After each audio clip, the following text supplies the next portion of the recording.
Suis-je destinée à servir Dieu? Voilà une question que plusieurs femmes se posent, que plusieurs jeunes filles se posent.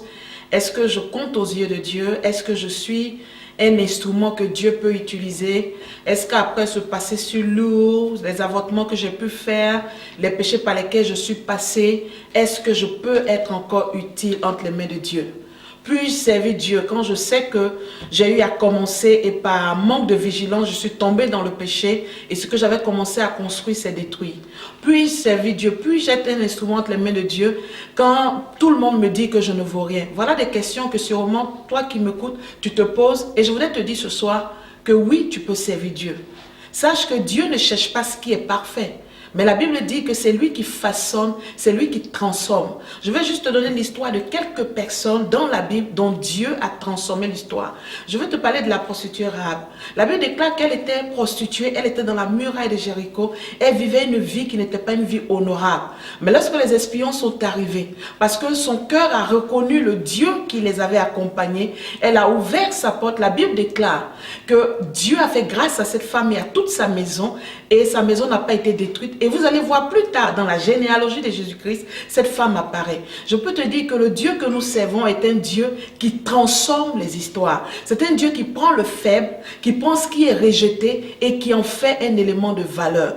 Puis-je servir Dieu quand j'ai commencé et que les choses n'ont pas bien fonctionné? Est-ce que c'est à cause de moi ou c'est à cause du manque de compétences? Je voudrais te dire, si le feu de Dieu brûle à l'intérieur de toi, qu'un jour tu as voulu servir Dieu, un jour tu as commencé à servir Dieu et que tu as connu un échec, je veux te dire que l'échec n'est pas un signe que tu n'es pas appelé au service de Dieu. Bien au contraire. Parce que Satan s'attaque à ce qui le dérange. Satan s'attaque à ce qui a de la qualité. Et je veux te dire, renais de tes cendres. Lève-toi et sache que Dieu est avec toi. Je voudrais te parler des compagnons de Daniel. La Bible déclare qu'ils étaient fidèles vis-à-vis de Dieu. Ils marchaient selon les voies de Dieu au point où, afin de les détruire, la stratégie était d'aller contre leur obéissance.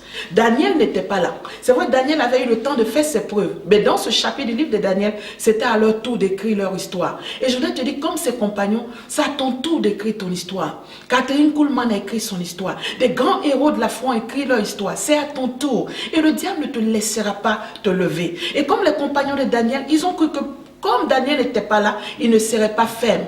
Mais à la grande surprise de Nebuchadnezzar et de toute sa confrérie, ils ont été fidèles et Dieu les a laissés aller dans le feu. Je veux te dire que nous servons un Dieu qui sauve, mais nous servons un Dieu aussi qui laisse l'adversité, croire qu'il est un Dieu qui est faible. Je disais à quelqu'un que comment est-ce que Nebuchadnezzar veut tuer des enfants du Dieu sacré des Hébreux en les jetant dans le feu. Ce Dieu qui répond par le feu. Et la Bible déclare que quand ils sont entrés dans le feu, ça a été juste comme un climatiseur. Dieu les a fait sortir.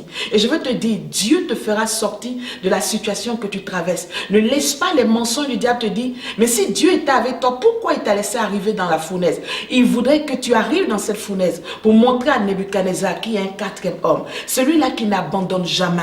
Celui qui sauve. La preuve, la Bible dit, ils ont été jetés.